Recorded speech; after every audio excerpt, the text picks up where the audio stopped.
Hey everybody, it's Nicholas Ashbaugh. Welcome to the first day of February, and also happy full moon, everybody.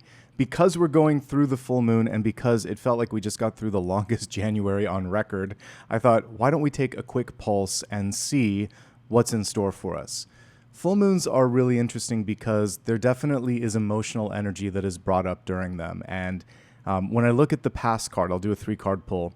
I just want to see if there's anything that might be anchoring us or holding us back. And if so, I'll see if I can also drill into that and get maybe a clarifying card to help us work through it.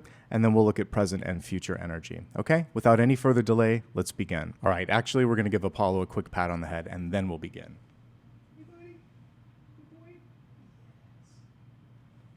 All right. Take a moment, please. Close your eyes. See yourself in a circle of protective white light. Call in your angels, spirit guides, and ascended masters, and let's pull 3 cards. Again, in position 1, I want to see karmically and energetically what's coming through. We have the Knight of Wands. I want to pull a clarifying card because I said I would, and the clarifying card is the Queen of Cups, okay? And then we'll look at present energy and future energy. And I'm actually going to add a few oracle cards in too, just to give this some additional insight.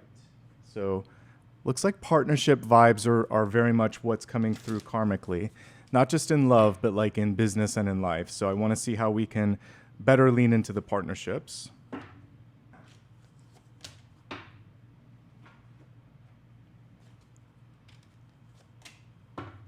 Let's start off with the Knight of Wands. This is representing you.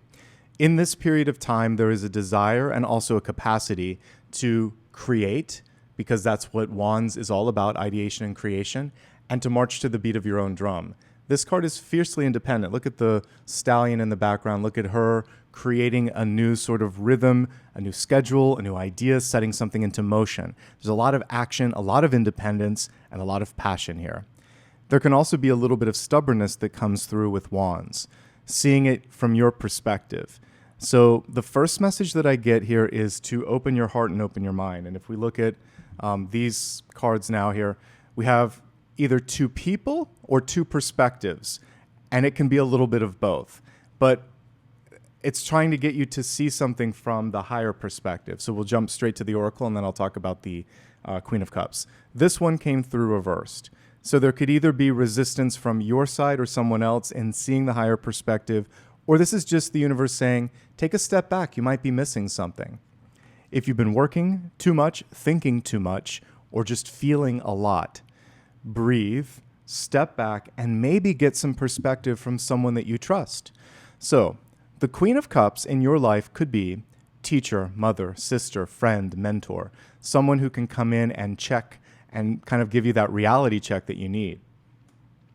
If you are in a partnership, loving relationship, or deep friendship, these are very good cards, passion and compassion, but neither of them are really focusing on one another. This card is very tuned in, and this one is very sort of like in the flow, very busy.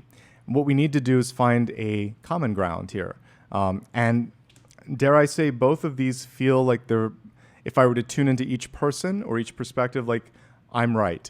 There's that feeling of you need to come to me or you need to see it from my perspective. So finding a common ground or a middle ground. And between the 2 of these, it's passion. It's something that gets you excited. So if you have an important conversation to have with somebody, or if you're trying to heal an existing relationship, finding the area where the 2 of you feel very similar on something is going to be a powerful place to begin.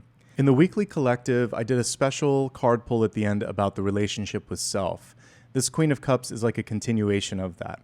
What I love about this is she's not too hard on herself, basically. She's able to love, forgive, and basically celebrate the person that she is today.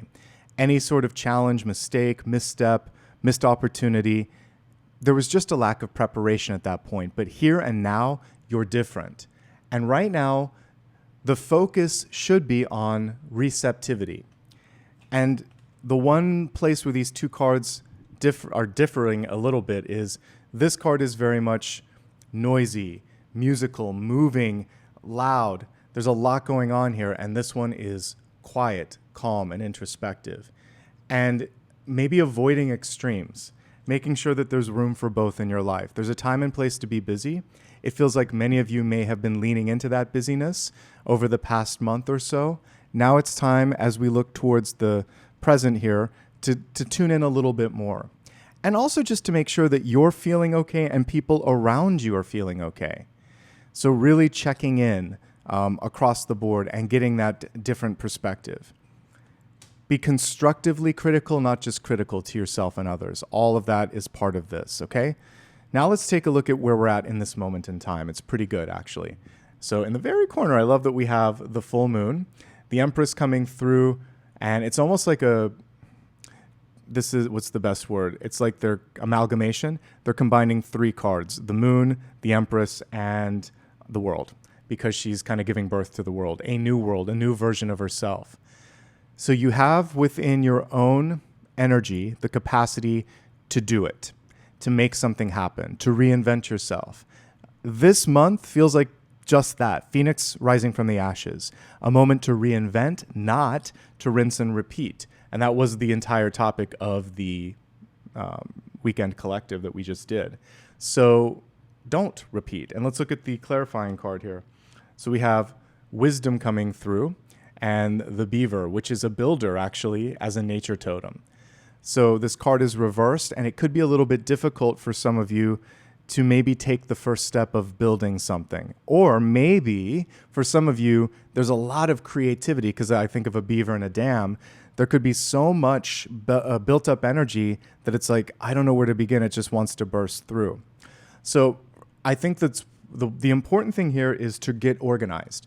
If I think of an Empress, it's very much parental energy. It's very much boss energy. So what you want to do is kind of put that towards yourself and say, okay, what's the priority today? What can I control? What do I need to address? Where am I feeling that I'm out of control a little bit? And pull all of these things in and create for yourself. It's almost like a little curriculum or a little bit of a schedule for this week ahead on the heels of the full moon.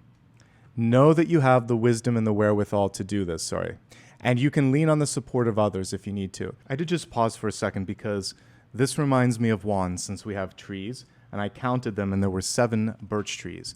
So in tarot, the 7 of wands comes on the heels of success, and it requires you to delegate a little bit. 6 of wands in and of itself represents success. So it feels like you can successfully navigate this, but you may need some help, you may need some support, and don't be afraid to ask. This could be someone in your life that would be like a coach, or a doctor, or a counselor, or a friend. Someone that is wise, learned, and not afraid to tell you how it is and really what you should be focusing on. But the central theme of this full moon, and the moon showed up in both of these. It's very interesting. Actually, moon, it's all over here. Okay, that's great. But basically, it's about empowerment. And that is what the full moon represents, is your power to pull things in. Okay, it's interesting because I thought the biggest anchor might be in the past, but it looks like it's about to come through here, 7 of Swords. 7 of Swords doesn't have to simply do with you. It could be something around you, because we're doing a general 3-card reading here. So this can be someone that comes into your life and gaslights you, or says one thing but does another, or tells you that something isn't true, and when you can see it with your own 2 eyes. So Metatron comes through to help out. What this card is conveying is it's not your imagination. Things are a little bit crazy right now in the world, and you, on a soul level, came here to experience this. I was just talking with a friend of mine about this because they were trying to gloss over the way I was feeling about something. And I said, I know that I signed up for it. I literally said those words, but I'm allowed to feel frustrated, and I'm allowed to feel triggered or angry. It's just what I do with that matters. And I think the same message is coming forth here. So if you're feeling a sense of frustration, turn that into activism and say, I don't like the way this work environment is, so I'm going to find another job. I don't like the toxicity in this relationship, so I'll try to resolve it or I'll move on. Or on a larger lens, if there's something in the world that's wrong, you can use your powers, your skills, your gifts to change the world for the better. And Metatron is saying that's kind of one of the big lessons that you came here to learn. So whatever your moment of 7 of Swords could be, something that isn't gelling, where you're like, I know that this isn't right. You're not imagining it, even if other people can't perceive it. And don't let them take away your fire and your passion to make change in the world. You just have to decide what that looks like for yourself. So as we take a look at this full moon, interesting things came through. So I actually think that you're learning to get stronger in this moment. The Empress is getting you ready for this. And as I look at the anchor from the past, it looks pretty easy, much easier to resolve than maybe what we're seeing here in the near future. Still not a big issue. It's more just about honesty and integrity with yourself and with others. We'll talk about that in a second, but just a quick review of all of it, and then I'll go back to this. So past energy, focusing on finding a common ground, taking a break from working too much or thinking too much to get the larger perspective in relationships, finding a place where the two of you have a common goal or interest. Passion is the common sort of like equalizing force here. So find something that you're both passionate about, and that's where you can start to get the work done. When we're looking at this month, it's important to plan. I had some daily card readings where the planning energy came through, and it's coming through one more time with the Empress. And for some of you, it's either getting started or there's so much coming through that it's like, I need to let go of some of this energy first or find a way to channel it because I don't know where to get started. So I really do think it is about where to lay the first brick in building something new. And again, working with an expert could help.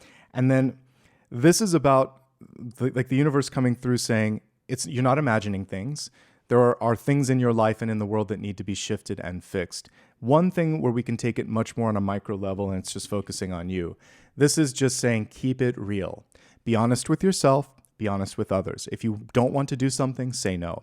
If you think it's too much of an ask to make something happen, don't promise that you can do it if you feel like you can't. So just be very realistic with yourself and with others, and this card can dissipate, okay?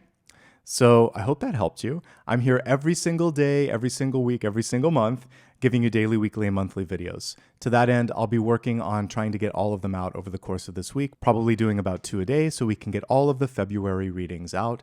Thank you in the meantime for your patience. If you enjoyed this video, please do me a favor. Go ahead, subscribe, like, leave a comment. Let me know what's resonating with you. I read everything and I love to see how it's connecting and again, understand what you really enjoy seeing here. So thank you for that. You can also give me a follow on social media. It's my full name, Nicholas Ashbaugh, on all major platforms. You can go to my website for all official links if need be. And also, if you want to give back with a super sticker, super chat, or become a member, these are great ways to show support as well. From my heart to yours, everybody, have a great full moon, a great February, and let's continue to show up together for each other and support each other. Good luck, everyone.